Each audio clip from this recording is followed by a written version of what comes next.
Welcome. Today is September 11th, 2020. My name is Matthew Escobar.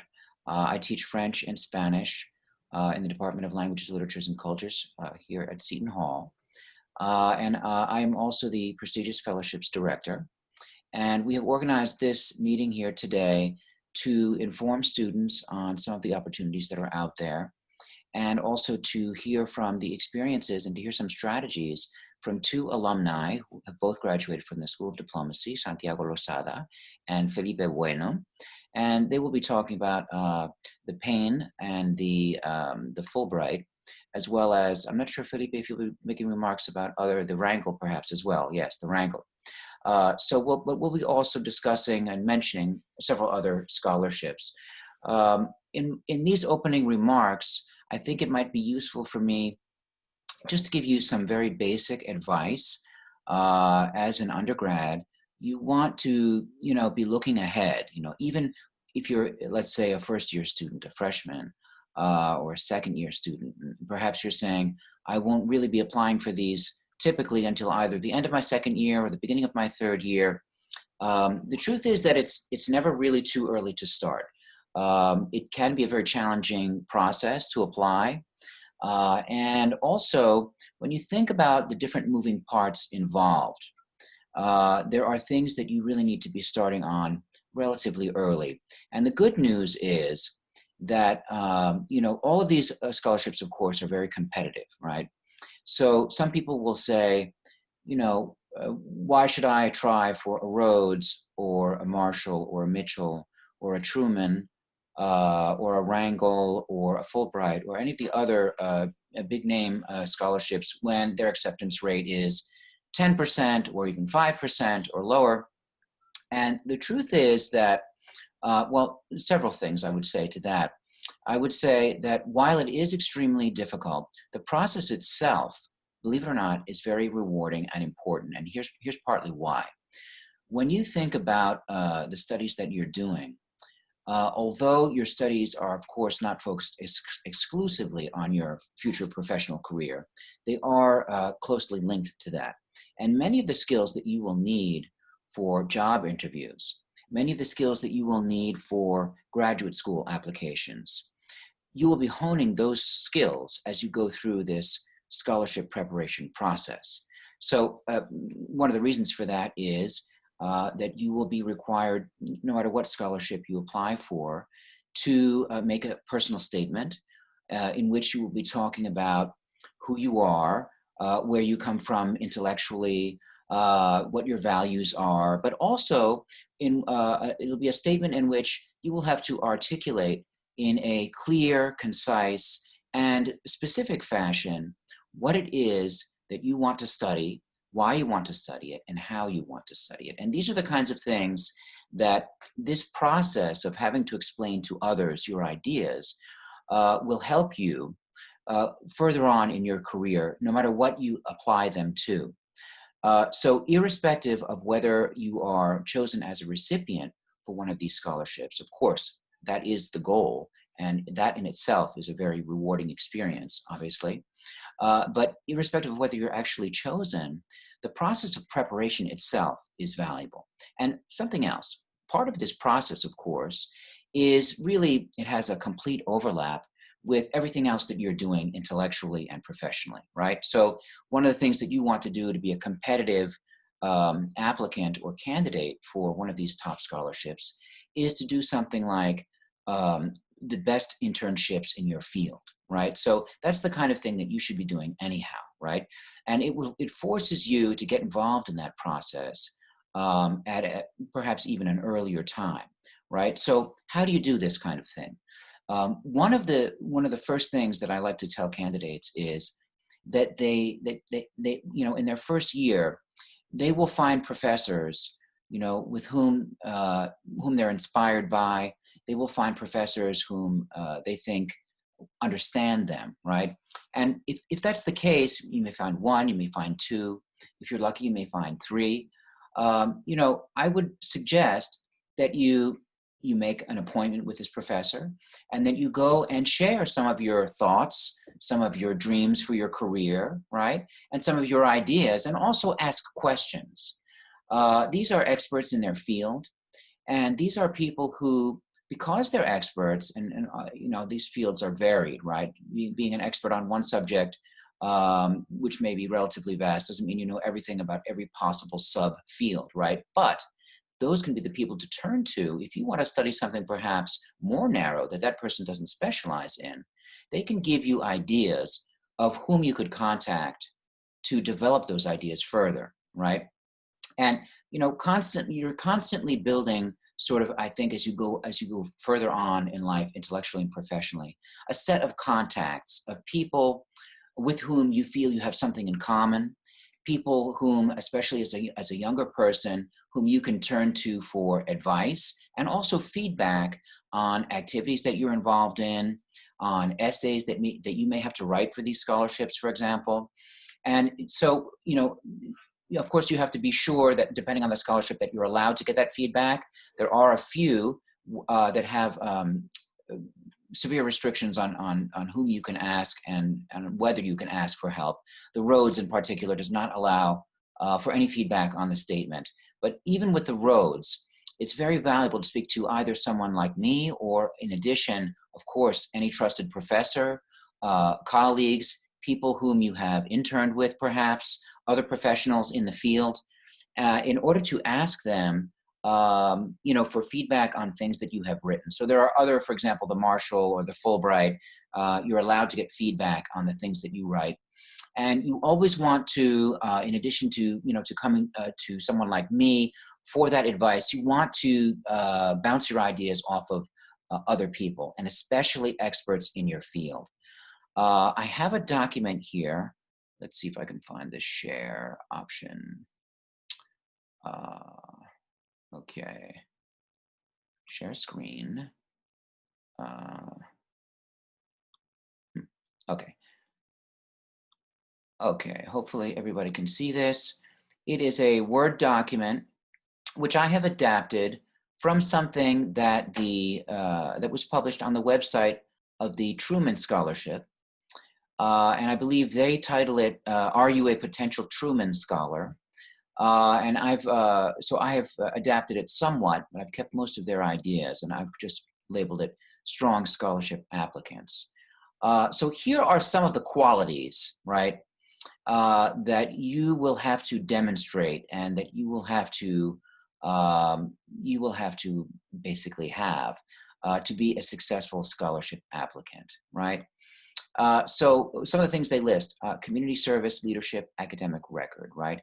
If these statements, you can make them about yourself and they're true, then you're most likely a strong candidate. I have participated extensively in 2 or more of the following sets of activities. Now, this one is oriented more toward the government service and the political fields. So they have here student government, political, and or campus-based extracurricular activities. But I would say that in terms of campus activities, these are applicable to many scholarships beyond the Truman. And one of the things that you want to think about in your activities on campus is the ability in your activities to demonstrate leadership capacity, right, and experience. So you want to think about, when you join a group, you want to think about how to move up in the ranks or to join at some kind of leadership position, right? That's the kind of thing that all of these scholarships will be looking for. Community service related activities that were not organized by my school or by my fraternity or sorority. Okay, so another form of leadership, right, is being engaged with the community. You know, Seton Hall has a very strong servant leader ethic that we instill in our students. And so those kinds of activities are very valuable as well for all of these applications. Government internships, commissions, or boards. And then to that, I would add any of the top internships that are identified as such in your field, right? Evidence of participation in those internships is going to be very valuable. And they also list advocacy or interest groups, nonpartisan political activities, or military ROTC. Okay, further, I've been involved with organizations or activities related to my career interests, right? Okay, so that's basically what we've already mentioned. And then leadership potential. So if you, when you talk about leadership, right, you want to think in particular about circumstances where you were in the role of some kind of a leadership role. You identified a problem that needed to be resolved, right? You identified the parts of the problem, or helped identify the parts of the problem, developed some kind of a plan of action, right? And then helped organize the activities of others, right? So part of leadership, of course, has to do with, leading others. And so it's not just about what you do, it has to do with also organizing the activities of people in a group to which you belong. And then, once that problem has been tackled, whether or not it has been fully resolved, right? Because we don't succeed in 100% of what we try to do, and you don't need to worry about that. If you've undertaken something which has somewhat mixed results, it's also always valuable to be able to give a kind of action report afterwards in which you identify what went well, what did not go well, and then of course what you learned from the experience. Okay, so that's the kind of thing that you want to be able to detail in any essay that for a scholarship or anything else, where you're asked to demonstrate your leadership experience or potential. So experience is better than potential, of course. And then going further on the list, I have sufficiently strong grades and coursework to gain admittance to a first-rate graduate institution. So not all scholarships will identify a minimum GPA. And I think, in fact, I would say that the movement in recent years has been toward moving away from giving a number. But I think it's also fair to say that that if your GPA is below 3.6 or 3.7, it's going to be extremely difficult for you. And the truth is that many of these scholarships have become increasingly competitive. And a top GPA is just sort of considered something that gets your foot in the door, okay? So typically speaking, the other element that's academically crucial here is not just that you have a very high GPA, but that you have taken the most challenging courses in your given field of study, okay? And one of the things that I personally have noticed in our top candidates is, and not that this is necessary, but it's something I've noticed, is that they tend to do either a double major, or they will major in one thing, but they will minor in two things, or perhaps even three. And now, of course, this is very difficult to maintain high grades in more than two fields. So you have to sort of make the personal decision and see where your interests lie, and also see, for example, in diplomacy, obviously there's a foreign language requirement, but also just to sort of see regionally, for example, when you delve further into a given area of the world, let's say, I don't know, Eastern Europe or North Africa or parts of Asia, etc., whether it might be useful not only to study, let's say, one major language from that area, but perhaps a second major language from that area. And there are, of course, always related fields. Let's say you're doing political science and you can do a minor in economics, etc. So think about that kind of thing, because you will always be sending your official transcript for these scholarship applications as well. And they will scrutinize the transcript itself. They will see what kind of courses you've been taking, both in and outside of the major. Okay, so I've had one or more courses relating to my career interests, of course. And then more generally, would you describe yourself as a driven, high-achieving student? Are you willing to put in the work, right, to prepare an outstanding application? And I can tell you that among our successful applicants, you may say to yourself, well, look, let's say I'm a physics major, or let's say, I don't know, I'm a French major, or I'm a diplomacy major. I'm not necessarily someone who plans to become a writer. My writing isn't that great. How can I compete? And the truth is that first of all, you do have good writing skills. You probably have very good writing skills because you wouldn't have these top grades in your undergraduate career to begin with. But there's something else, and that's the realization that the best candidates who have perhaps initially, right off the bat, what they feel are very clear ideas about who they are and what they want to do. When they give me their essays and I start to ask them questions, they realize, oh gosh, maybe this wasn't clear enough, and they'll rework a small section. And then they'll give me another draft. And then I will give them comments on that draft. And these drafts can go very easily through 3, 4, 5, up to 6, 7, easily 8, 9, or 10 drafts. So that's another reason to start early. If you've identified a scholarship that you're interested in, I certainly encourage you to reach out to me, to say hello, and tell me that you're interested, and we can talk about that particular scholarship and as well as other opportunities. And you want to take a look at the websites. Nowadays, these websites are very complete. They have not only eligibility requirements and rules and timelines on them, but they also have they have advice on the websites, and sometimes they even have the ability to contact past recipients. And to kind of go back to the general comments about how to do the early preparation, right? So you're sort of building your contacts, and among them there will be people that you work with in internships. There will of course be your professors. I'm here for you throughout your undergrad career, and I'm also here after you graduate. Okay, so you want to multiply the avenues by which you will be able to receive advice and feedback. But and I've lost my, oh yes, that's right, on advice. The other avenue that you have, well, there are at least two more. One of them is past recipients for scholarships, but also people working in the field. So, and of course, what used to be called cold calling for salespeople, when they would just pick up a phone and, call a potential customer and say, I have a great product, would you like to buy it? Writing to someone an email out of the blue, that may feel like a difficult thing to do. But if you write to 5 or 10 people and 8 or 9 of them delete it, but you get one nice answer back, then that could be very valuable. And what I find that in academics and in many, many other fields, that when you write to people and you say that you're interested in what they're doing and that you're a young person looking for advice, people can often be very generous. So the more specific advice that you can get, that will help you build upon any sort of general advice or writing-oriented advice or scholarship-oriented advice that I can give you. And so I certainly encourage you to do that. And then the final thing is, would you say this about yourself, that you can hold your own in a challenging interview conducted by a panel of prominent public servants, educators, and scholars. And this is the kind of thing that I can also help you prepare for.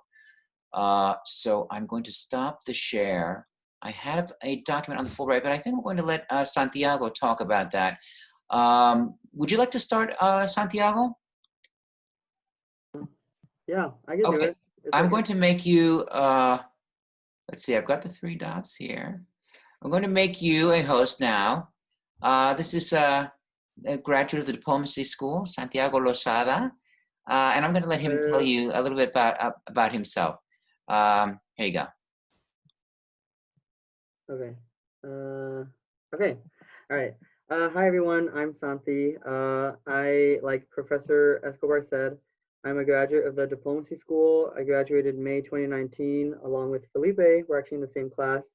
And we're actually roommates too, sophomore year. So we've known each other for a long time. So at SHU, I studied diplomacy, modern languages for French and Russian, and economics with a minor and certificate in Russian Eastern European Studies. So obviously for me, when I was applying for Fulbright my senior year, I obviously was going to do something Eastern Europe related because that was my minor and that was one of the languages. So today I'm here to talk a little bit about Fulbright. So I did, during this past year, my first Fulbright grant in Comrat, which is in southern Moldova. And currently I'm actually packing my stuff right now to go back there for another year for my second / renewal Fulbright grant. So I'm here to talk about the process, strategies, just like tips and stuff like that. Okay. All right.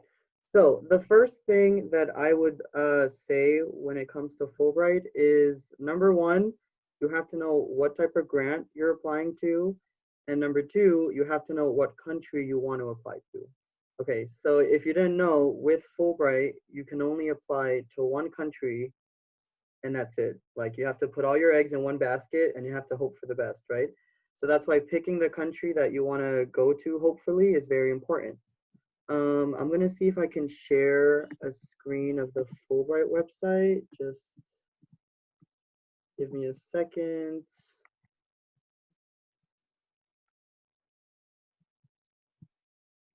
Let's see.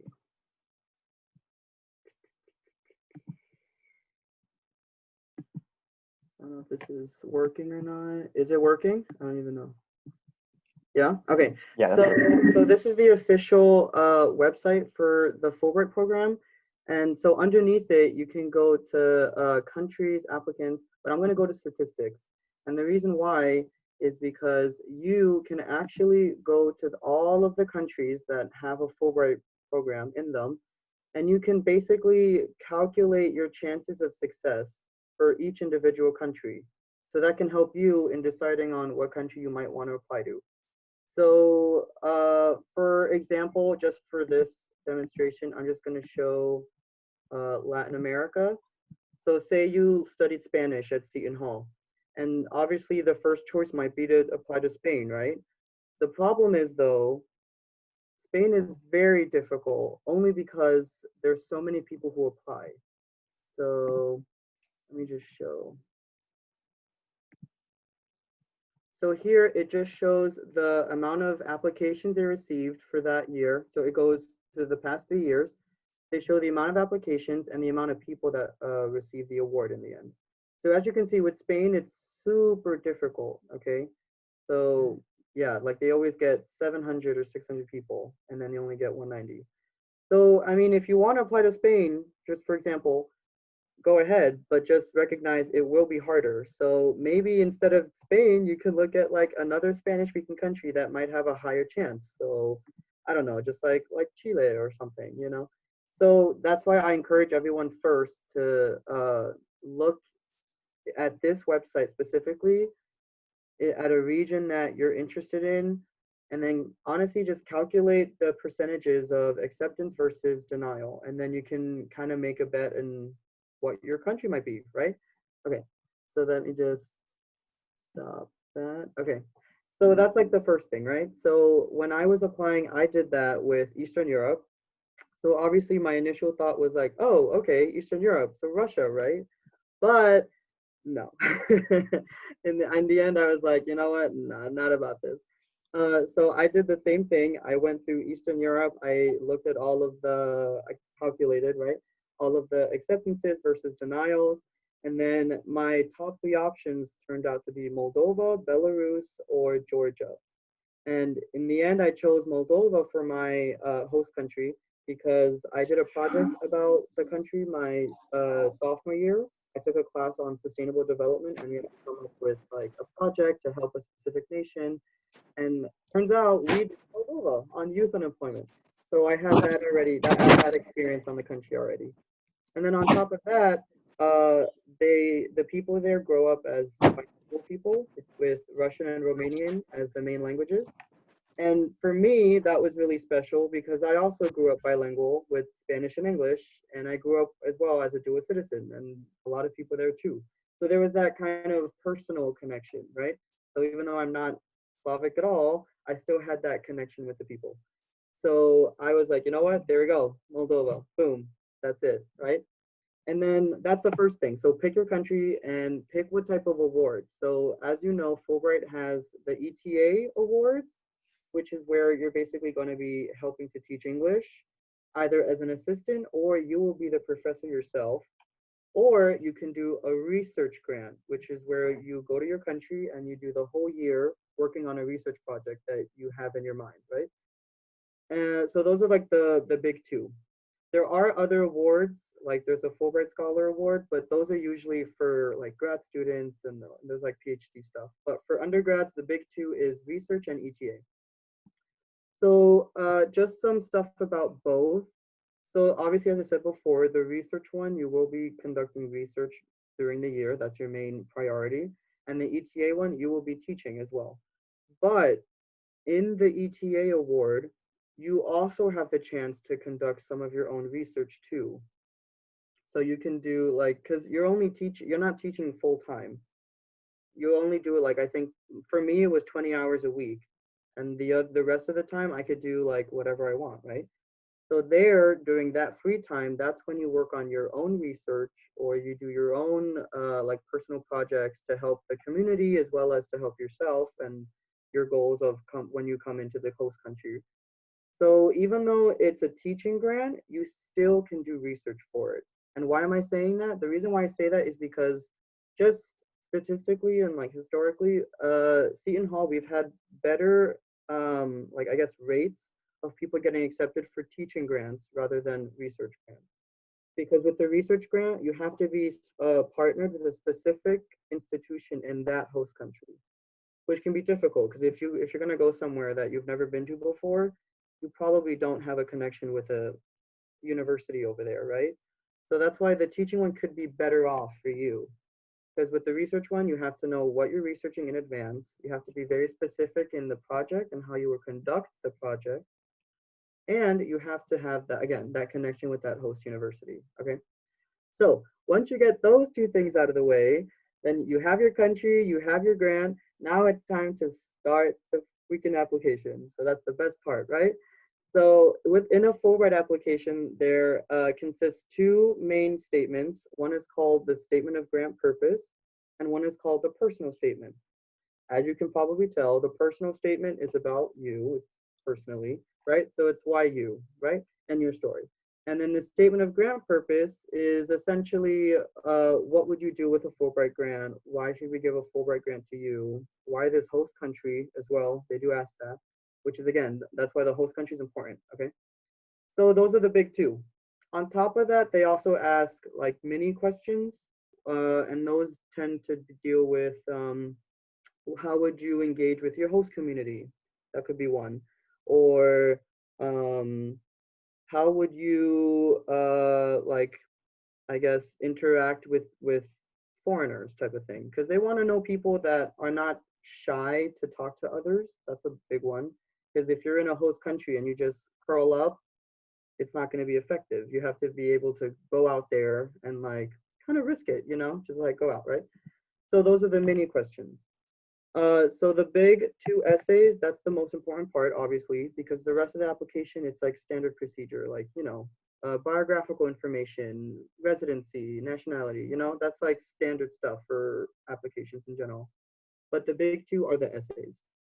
So the statement of grant purpose, that one for me personally was the harder one of the personal one.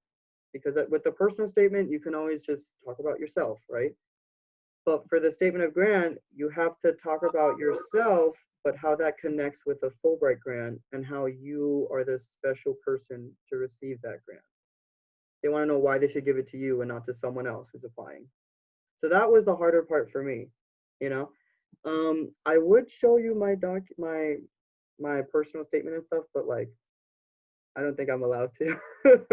So you're gonna have to do it by yourself, right? But if you ever need me to like comment on anything, or I can always like send you my email, like you're feel free. Okay. So that's the statement of grant. And then the personal one, you just talk about yourself and why you as a person are meant for this. Why should you be entrusted to represent the US in a foreign country for a year? Which that does sound daunting, right? Because you're going to be representing the U.S., which many people don't know that. They just think, oh, I'll get the grant, I'll go, I'll teach, right?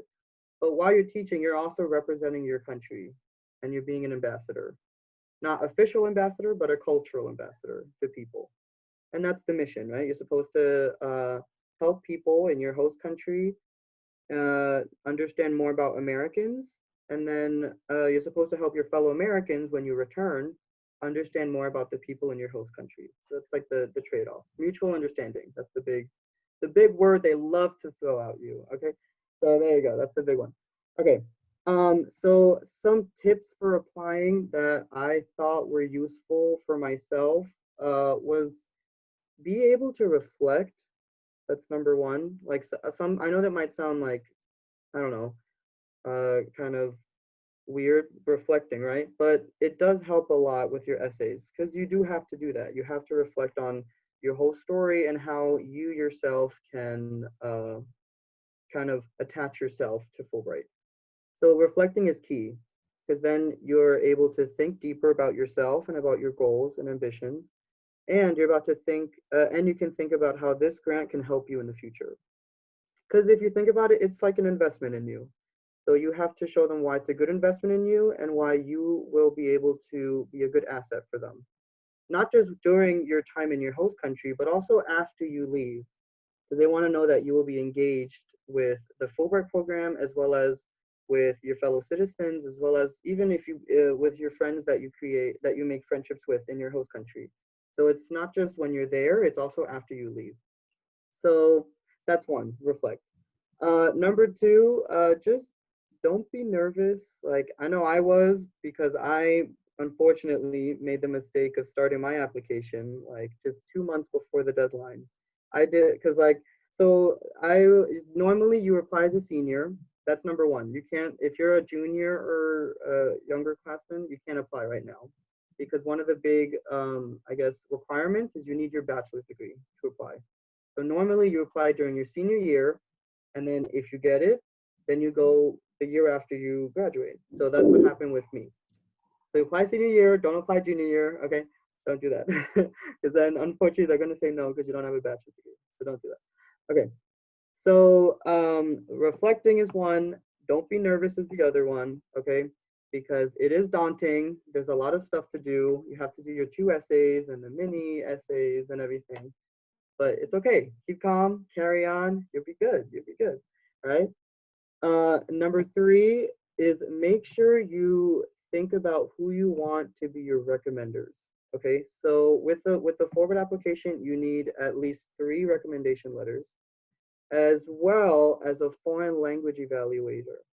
That depends on the country you're gonna go to. So there are some specific countries in Fulbright, like Russia, for example, where you can apply, in addition to your application for the grant, you can apply to receive more funds to have foreign language classes while you're there.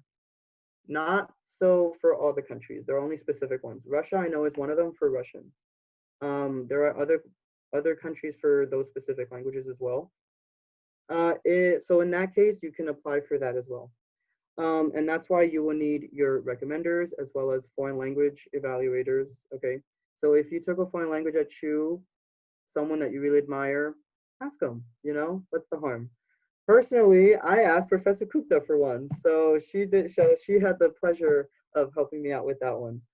So thank you. And with the other recommenders, pick someone who knows you deeper. Like don't pick someone that you only had for maybe one semester or someone that's might be superficial. If you got an A in a class, that doesn't mean that you have to ask them for a recommendation. So don't assume that just because you did well in a class means they will write you one, because they have to know you essentially. So pick someone that can actually vouch for you and vouch for your character as well as your academic abilities. Um, and let's see, and then pick, oh, sorry, we have someone else. Okay, there we go. Okay, and then addition to that, pick someone as well who understands your career goals, okay? So pick someone who you actually talk to maybe outside of class.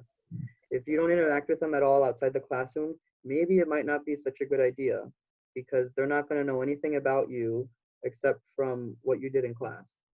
So that might not help you because you also have to talk about how your future career and how this grant will help your future career, right? So if they don't know about your future, it's going to be hard for them to write a recommendation letter for you, to vouch for you and about your future careers. Okay, so there is the recommendation part. Besides that, the Fulbright application process, it's very time consuming in the fact that obviously you have to prepare all the documents and you have to submit them on time, right? But then it's also time consuming because there's a huge waiting game. So the national deadline for Fulbright, I believe, is the first week in October. I'm pretty sure it's usually early October. And then after you submit your documents, you're going to have to wait until January to hear if you got past the first round. And so in Fulbright, there's multiple rounds, right? In the first round, a lot of people get cut. And if you make it past the first round, you're known as a semifinalist. Then if you're a semifinalist, you have to wait generally from April to May, even longer, to find out if you became one of three options: a finalist, which means you got accepted; an alternate, which means you're on hold, and if someone drops or if there's more funding, then you can go and they accept you, or you get denied in the end. So for me, I actually found out I was an alternate at first back in April. I was actually in the middle of French class with Professor Escobar when I got the email. And then I told him after the class is over. And then I had to wait all the way until July 8th to act, and that's when I got moved up and I got the award. And funny enough, it was only 2 weeks before the orientation. So I had 2 weeks to like submit all these documents to the Fulbright office and like do a medical test and like, like all this stuff. Because you're supposed to give everything to them before the orientation. So, and that's usually done in July. Except this year it's different. This year it's going to be in September because of the whole pandemic. And I'm actually helping them out with that too. I'm going to talk in 2 other sessions, which are actually coming up next week. Okay, so yeah, so it's a huge waiting game, and that can drive people crazy because you just want to know right now whether you got it or not, and then you can plan, right? Unfortunately, that's not how it works. So you're gonna have to try to plan other stuff in addition to waiting for Fulbright. So that's why I encourage you, yes, apply, of course, apply, but also when you apply, think about other stuff you can hopefully apply for, just because it's a long waiting game for this thing. Again, I didn't know until July that I got it. So you have to think of other alternatives, right? And then in addition to that, let's see. Yeah, just honestly apply. Like if you don't apply, then what's the point, right? Like I can't remember that saying, but it's like you miss 100% of the shots you don't take or something like that, right? So just apply. Like what's the worst that can happen? No? Okay, like you've never heard that before, right? So it's like, you know. And yeah, so I encourage you all to apply. Remember, know your country really well. Have a personal relationship with that country. That's the aim. Because then it'll make it easier to talk about why you want to go to that country and why you can help that country as well. All right. So I think that's enough for me a little bit. If you need to know more about Fulbright, if you want more help, I can give you my email. I can even give you my telephone number, although my telephone number will change when I am back in Moldova. So that might not be good. So my email is better. Okay. So yeah, that's I think enough for me. If you have any other questions, I'll be sticking around at the end to answer anything. And good luck. All right, and apply. Fine. All right, now how do I transfer the host thing? That's the only thing I don't know. If I'm going next, I don't really need the host. I was just gonna talk okay. at you guys. Okay. Yeah, so I guess that's cue for me. So hi everyone, I'm Felipe Bueno. I'm also a 2019 graduate of Seton Hall University, also studied international relations. Like Santi, also studied economics. My claim to fame was being Santi's roommate in undergrad. We lived together in Cabrini, and we met in Pirate Adventure. So being here Yeah, 5 we're years basically later, the same person, honestly. being here 5 years later is amazing. Professor Escobar was a professor. If you haven't taken him for French, do it. He's amazing, as you already know. If not, if French isn't your thing, he's an amazing resource. So please go to him. So I will be talking about the Pickering, Rangel, and Payne fellowships. So they're the three most prestigious foreign service fellowships offered by the Department of State. And the way they operate, I'm just going to give a brief outline, talk about specifics, and then get into general tips that I think apply to everyone. And Santi's presentation was really useful because I think a lot of that holds for other fellowships, whether it's these, whether it's others. So like I mentioned, they're foreign service fellowships. So the way that they operate is when you win a Rangel or a Pickering or even a Payne, you essentially get full funding for 2 years of graduate school, you get funding to do 2 internships. And then when you finish, you join the United States Foreign Service. I'd say that the Pickering and Rangel are a little bit more related to one another because for both of them, you join the Foreign Service through the Department of State. For the Payne Fellowship, you join USAID, so working on development stuff. I'm going to focus mostly on Pickering and Rangel because they're the most related, but most of this applies to all 3. So the way that it works, like I'd mentioned, is you apply in October to the fellowships. You're notified by December whether you have them, and then the following spring, you apply to graduate school, and then you do your 2 years of graduate school, you do 2 internships, and then you join the Foreign Service as a Foreign Service officer, as a diplomat. So to get into the nitty-gritty and specifics of it, for example, if say Judy, and I'm going to pick on Judy because I know her, was applying this year, her deadline would be October 14th. Then you would be notified whether you're a finalist by November 17th. So similar to the Fulbright, the way the Finalist Program works is, at least last year when we had 30 spots, there were 60 finalists. Those 60 finalists would be flown into Washington, D.C. for a day-long interview, after which you are flown back home. They put you up at a hotel, you go to the State Department annex. It's a really fun and intense process, and I'm happy to talk more about it. And then the next week, actually 4 days after you do that interview, you find out whether you've made it. So it's significantly less waiting than the Fulbright. But to that point, right, so then you figure out whether you've been chosen, and then you start applying to grad school that following spring. So for example, in my case, I interviewed in November, found out end of November that I'd gotten accepted, and then started applying to grad school.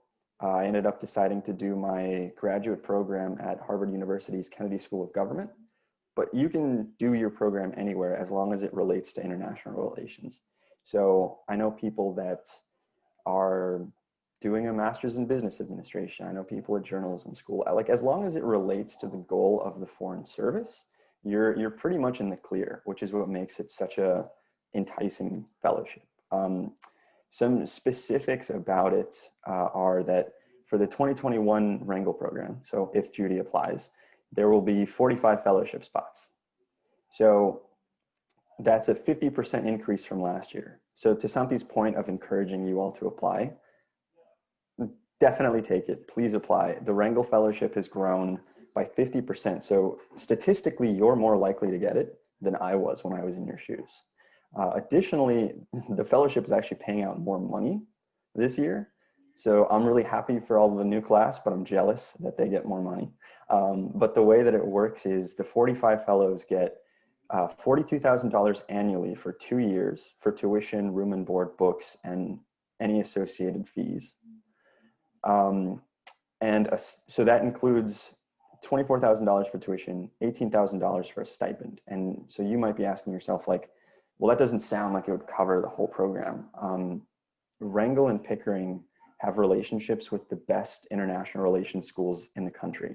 So Harvard, Princeton, Yale, Columbia, Georgetown, Johns Hopkins, they all love having fellows. And so they actually offer to match what the program is giving you and effectively make it a full ride.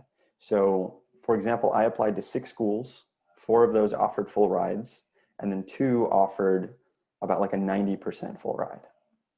So they're in terms of just monetary compensation, it's a remarkable program. In addition to that, you complete two internships that are funded. So for the Rangel, you complete an internship on Capitol Hill, and you complete an internship at an embassy or consulate abroad, basically anywhere in the world. With the exception of Afghanistan and Baghdad, you can go functionally anywhere. And if you know anything about State Department internships, they're usually not funded. But the great thing about this program is that you actually get a stipend and you get housing. So it's a really great way of funneling students that otherwise wouldn't have the opportunity into the Foreign Service. Now for the Pickering, it's a little bit different. They still do 2 internships, but instead of being on Capitol Hill, they're at the main State Department in Washington, D.C. So that gives you a little bit of insight into how the sausage is made, how foreign policy is actually formulated in the United States.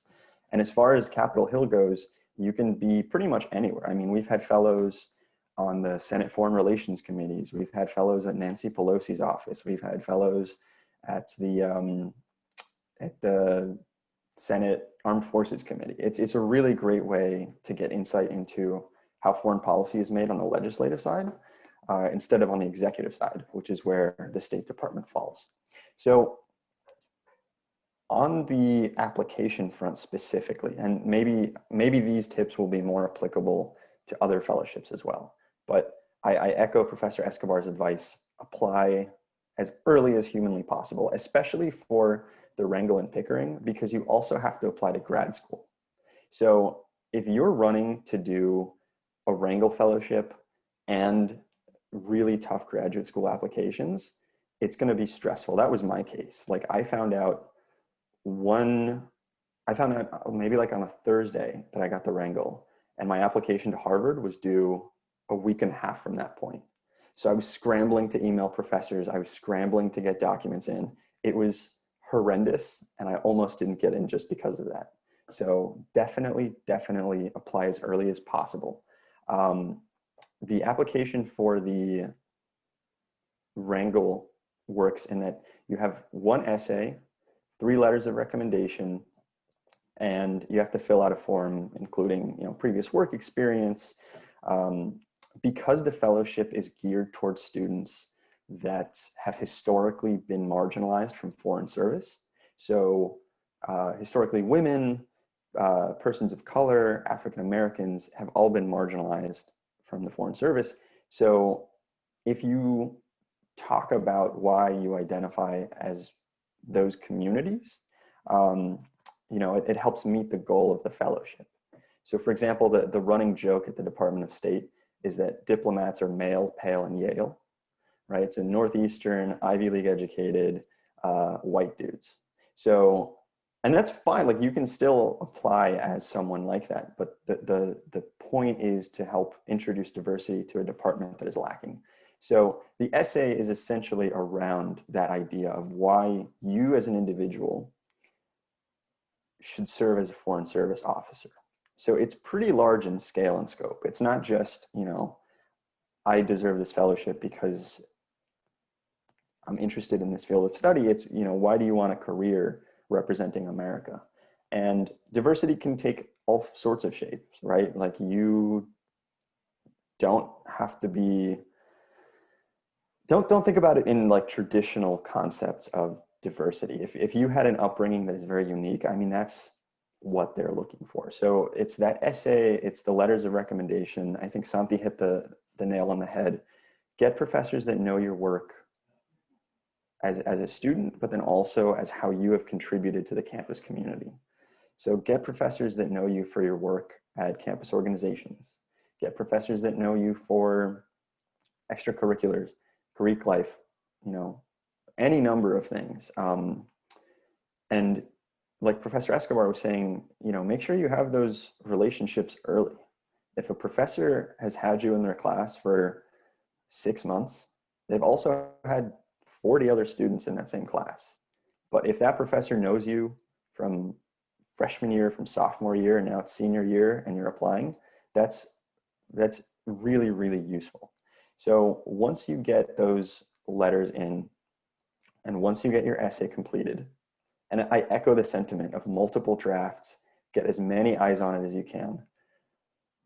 You submit that and you're selected as a finalist. So like I was saying earlier, last year we had 60 finalists and 30 Rangels, which means that you have a 50% chance of getting it, which is why I would recommend that you apply to both the Pickering and the Rangel, because statistically you're in a much better position. But for my interview, and it might be different for Fulbright and all these other programs that I'm sure you all will apply to and get into.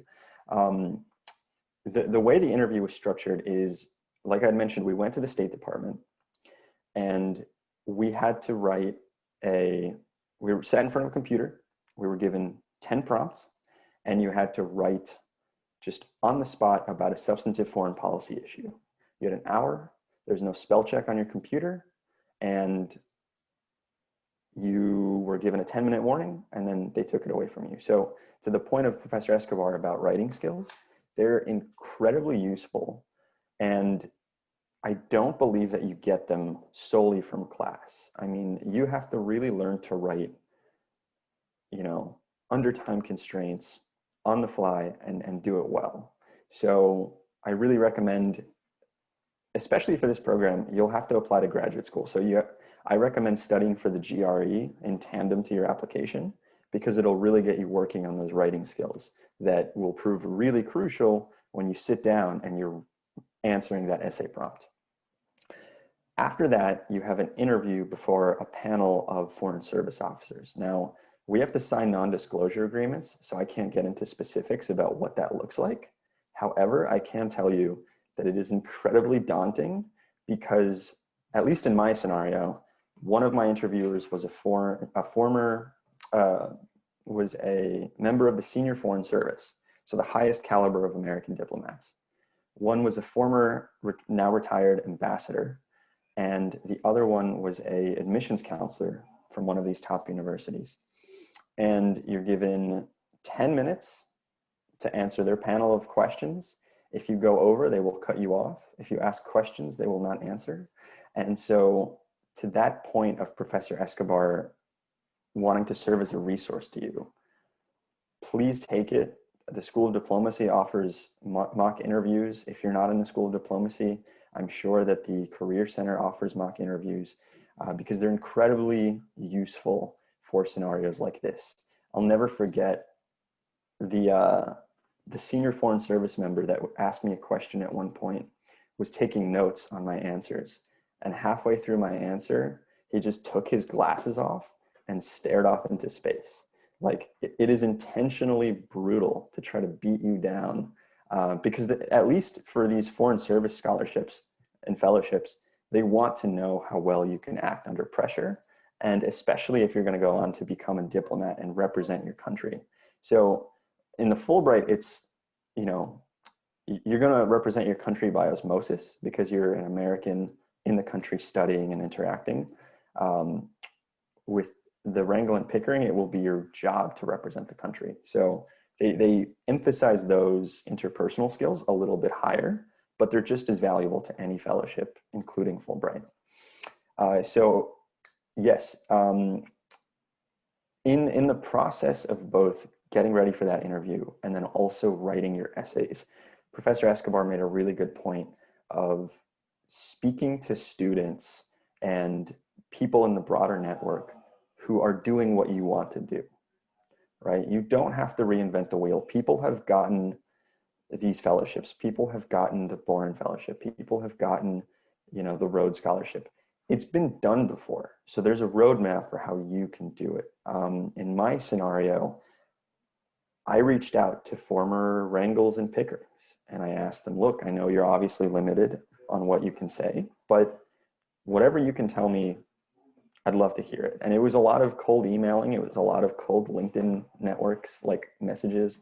But it really does make all the difference because you're going into it with the perspective of someone who's been there, who's done it.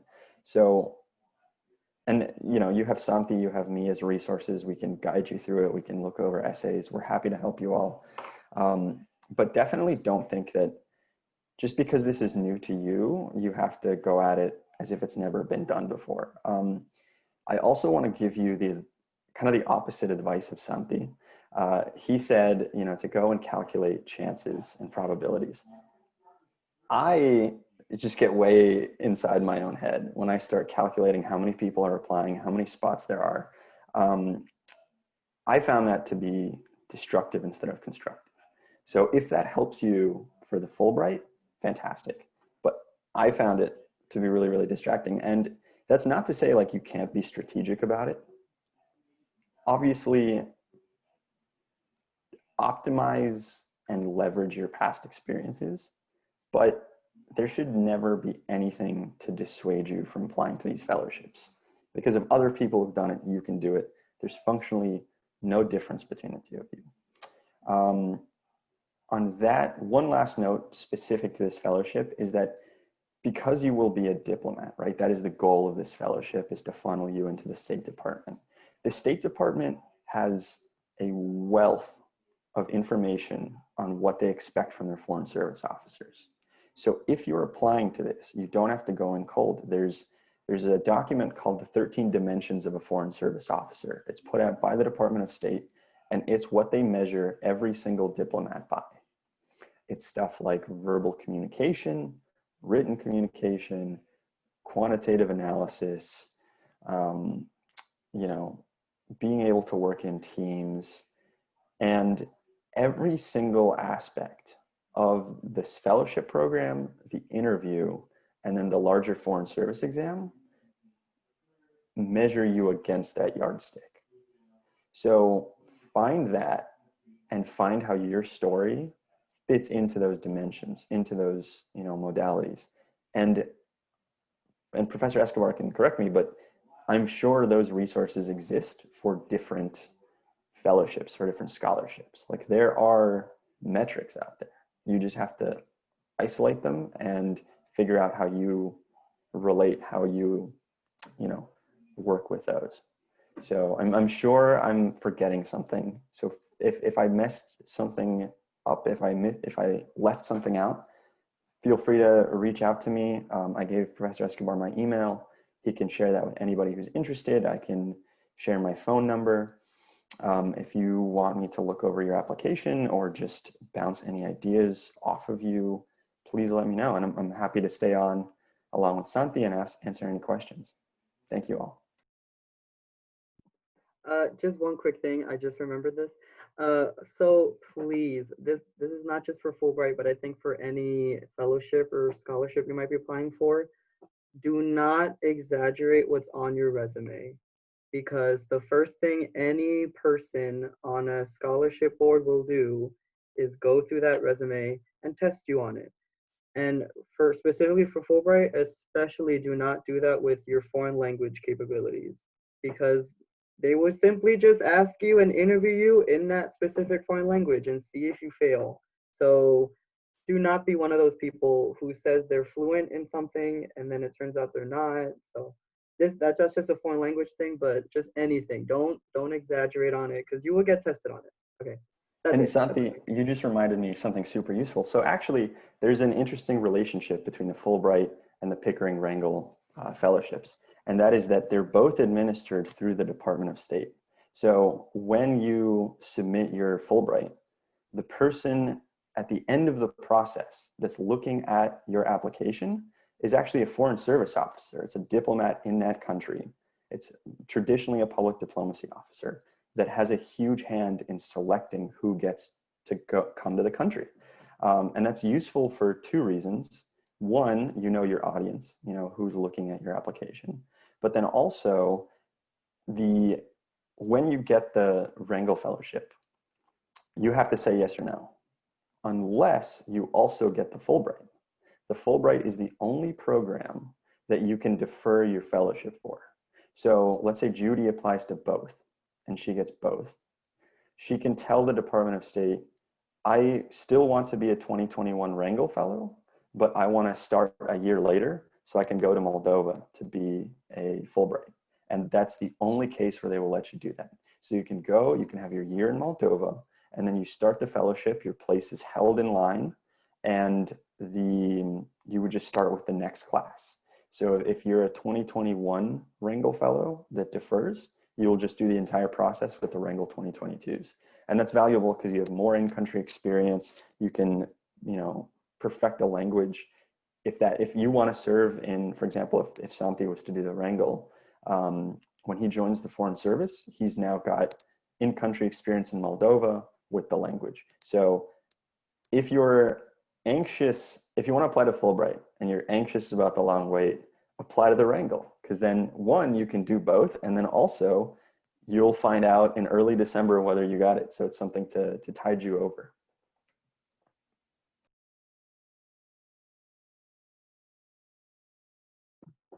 Okay, Yeah, shall we that's all we got. shall we take some questions?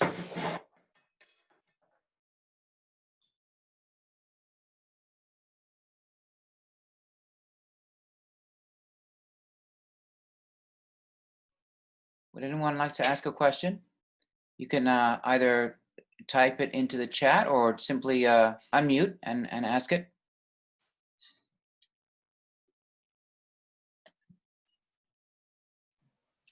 I have a question. Santi, what was the, you mentioned like you do get interviewed and tested on stuff. What was that process like? Yeah, okay, so right after you find out if you became a semifinalist, then what happens is they send your application to either one of two things, either the embassy of that host country, or there's all, depending on the country you're applying to, there's a Fulbright commission. Usually countries that are, I guess, are more popular have Fulbright commissions. So like France, Spain, Italy, right? And then other countries are run by the public affairs section of the US Embassy. So when you get interviewed, you will have the staff from that US Embassy in your country interviewing you. And not only will you have Americans, but you also have some locals too, because there are local workers at the embassy. The local ones will usually be the people who will test you on your language skills, depending on what you said your level is on, like for me, for like Russian, for example. They did test me on Romanian as well, but I was sincere. I did not study Romanian until I was over there. But so that's the local people. And then the rest of the people at the embassy will test you on other aspects of your application. For my interview, I also had the US ambassador to Moldova interview me. So that was really interesting because I was being interviewed by an actual ambassador. And like honestly, I just try to treat it like a discussion instead of like answer all these questions immediately, you know, because yes, there is pressure, but you have to remain calm and you have to just carry yourself forward and also not be super defensive at all. If they try to criticize you on something that you might have written in your application, you can't get all defensive and be like, oh, well, it's because of this, right? Because that's part of it. They try to get you, you know, you got to be on your toes type of thing. So you have to be ready for whatever comes at you. Don't get super defensive if you did something wrong. Be okay with saying I don't know, okay? Because no one knows everything. So, you know, it's natural if you don't know something, right? So it's okay if you just admit it, right? Instead of just trying to come up with something on the fly, and then it turns out that what you said has nothing to do with the question that they asked you. Because then that's even worse than saying I don't know. All right. So yeah, so for me, it was just dealing with that panel of U.S. Embassy people with the ambassador, and I also was asking them questions about for me about Moldova itself. So I didn't know it at the time, but I was going to be placed in an autonomous region in southern Moldova called Gagauzia. I had no idea what that was, so I asked them, "What is Gagauzia?" So just like stuff like that, you could just start a conversation with them. Although now I always call it Land of the Gaga because that's my hashtag that I made when I first got there. So now I always use that term. But yeah, so I talked to them about the actual Moldova itself, and they wanted to know why you're applying to this country. Again, like I said before, the country you pick is so important because it's going to be with you the entire time. And you're going to be living there. So you better be sure that you want to go and live there, right? So just questions like that. Why Moldova? Your like background questions about your resume, things from your essays, and then they're open the floor to you. And then it's good to try to come up with a couple of questions to ask them yourself, because you don't want to just like stare at them and then just awkward silence, and then they'll be like, oh, okay, all right, have fun, you know, because that just doesn't help anyone, right? So try to come up with a couple of questions that you might have for them when it's your turn, because there's always the Q&A afterward, right? So it's always good to have something in the back of your head that you can just like ask them. And yeah, that was my interview process. Santi, and this is so fun fact, Derek Hogan, the ambassador to Moldova, is actually a Pickering Fellow. Really? Yeah. We had dinner with him on our first week there, like all the Fulbright, because he invited all of us to have like a private dinner at his house, at his residency in the capital, Chisinau. Wow. So we all like met him and like the staff, and like we all took a picture. That's so funny. Yeah, it's so funny too. I didn't know that. I didn't know that. Yeah, he's one of like the really old. He's like a 97 Pickering Fellow, but I think that highlights like the importance of these networks. But then two, on the question of interviews and applications, at least for the Pickering and Rangel, when you get selected as a finalist, the program actually gives you the email of current Pickering and Rangel students. So if you apply this year and you make it as a finalist, like you'll see my name on there. And so it's a good strategy to reach out to these people that are doing what you want to be doing. So like I reached out because I knew I wanted to come to Harvard. I reached out to a Pickering Fellow that was in Harvard, and I connected with him. And you know, that helped me for the interview, but it also helped me for you know, my actual like grad school applications. So there are resources, and I implore everyone to take as much advantage of them as you can. Other questions? I think there was a person who wanted to ask something a minute ago. That person wants to ask it now.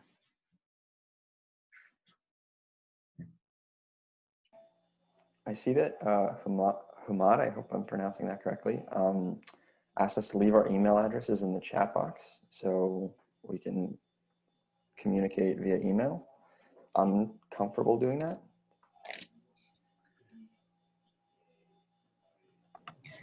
I do have a question. Hi. I'm Judy. I'm a senior right now, so I am definitely looking at applying to one of the fellowships. And I want to thank you all for putting this together. It's been super helpful. When you first asked Dr. Escobar if we had any questions, I like still had to process all the information. So it was it's been a really great opportunity just to learn about the process. But I am more interested in the Pickering and the Rangel Fellowship. So Felipe, I think you could probably speak more to that. I was just wondering, how heavily do you think that they weigh internships and that field experience, especially like being a student? I don't know, I guess, how much they incorporate the idea that students may not be able to have had an internship by that point when they're applying, or had like true field experience. Yeah, that's a great question, and I think it's less about like whether you've had experiences as much as whether you've had experiences that speaks to the qualities that they're looking for, right? So if you say like I did internships every single semester of my undergraduate degree, that matters less to them than I've had experiences that will make me a good foreign service officer, that will make me a good Rangel Fellow. So specific to these fellowships, they're looking for international experience. And it doesn't necessarily mean that you've had to like study abroad. We've had a lot of fellows that have never left the country.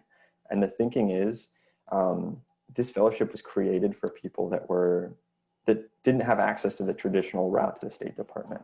So one example that I used was, you know, I volunteered at the immigration court in Lower Manhattan with like predominantly Central American refugees.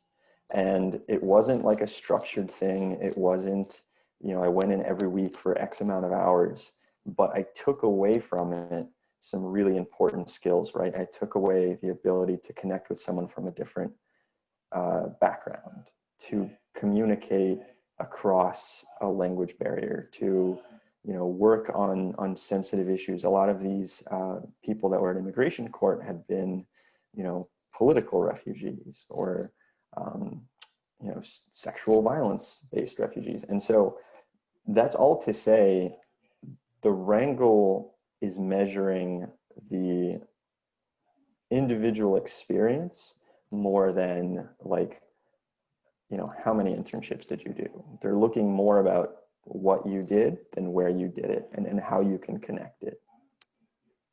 I hope that's helpful. No, very much so. Yeah, thank you.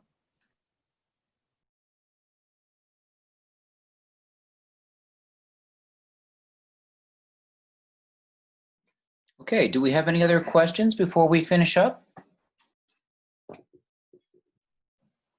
I see a question from Taja. Are first-year graduate students eligible for the Rangel Fellowship?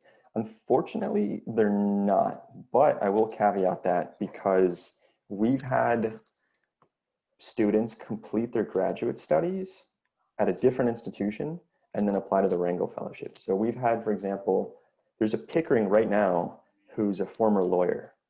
And so the joke is the Foreign Service is for recovering lawyers. A lot of lawyers end up joining the Foreign Service, but it's not restricted to that. So Taja, for example, I don't know what your situation is, but if you finish your graduate school program and then you apply to the Rangel and Pickering, you can still do that. So for example, I don't know what you're studying, but let's say you were studying just international relations and you want to go into economic development through the Foreign Service, you can apply to the Rangel and Pickering and say, hey, I want to get my MBA because I think that'll equip me with the skills to be an efficient Foreign Service officer. And that tracks, like that's a really, I think, great opportunity. So not while you're in grad school, but after you finish, yes.